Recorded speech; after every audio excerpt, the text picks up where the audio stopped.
And welcome, BitChute viewers. Welcome to the Smash News Network, least busted name in news. Coming at you with another meteorology segment here. We've been taking some time off to retool the operation. We are located in a new location. First thing we're looking at here are the jet streams of the eastern world. Shout out to our viewers from Munda, and who would be visible under this map. Strong jet stream here over Australia. Looking like clear skies over most of the country. Some very cold air here striking Tasmania. It's looking a little on the cool side. How about the surface winds of this side of the planet? Strong winds there.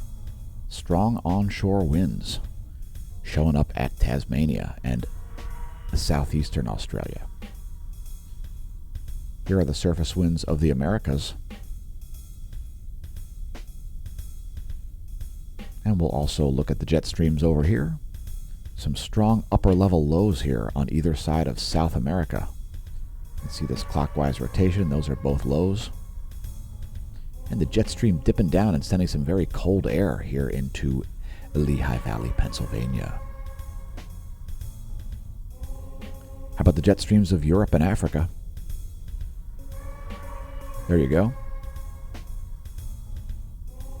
Now we've got an anticyclone over Saudi Arabia. Check it out. We've got a high pressure system right here. You can see a clockwise rotation. A huge anticyclone there. Here are the surface winds. And it's more of an upper level anticyclone. Powerful low here in between Iceland and Scotland. And that counterclockwise rotation, a telltale sign of a northern hemispheric low. Continuing on to the weather.gov map, we've got some flood warnings and hydrologic outputs as massive snowpack finally melts, some heat advisories in Texas and Oklahoma, and some red flag warnings. And by the way, these areas up here, these are winter storm watches in northwestern Montana. Continuing on to our lightning mapper, heavy lightning here over northern South America and Central America, also the Caribbean and the Gulf. Let's check a real-time lightning map to see what's going on at the moment. It's been pretty active as far as lightning here recently. Quite a bit of active lightning there in Eastern Europe.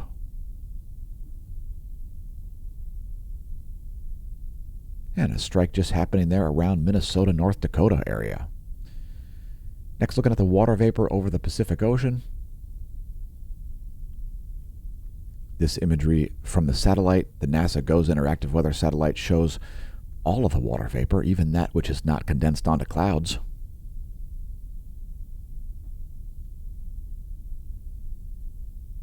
And that's what's going on for water vapor over Earth's largest surface heat sink and largest body of water, the Pacific. So we're going to bring up a little temperature anomaly forecast here. Just give me a moment. And there's your 72-hour temperature anomaly forecast based on the GFS model. We've got some huge temperature variations here across the nation.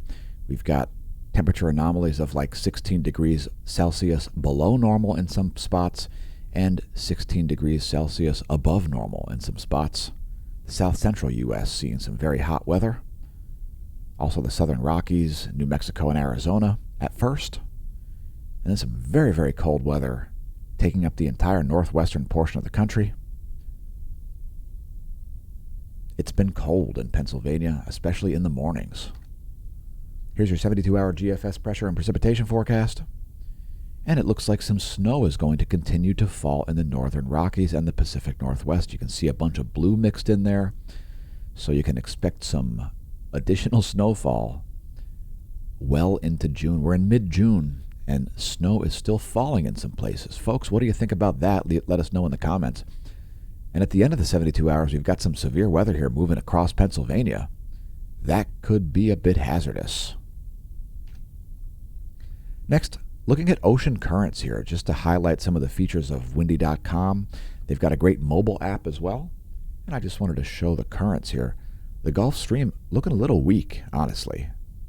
You can see the Gulf Stream, it kind of flows up like this around the Caribbean, through the Gulf, and then it goes up in between Ireland and Iceland, typically.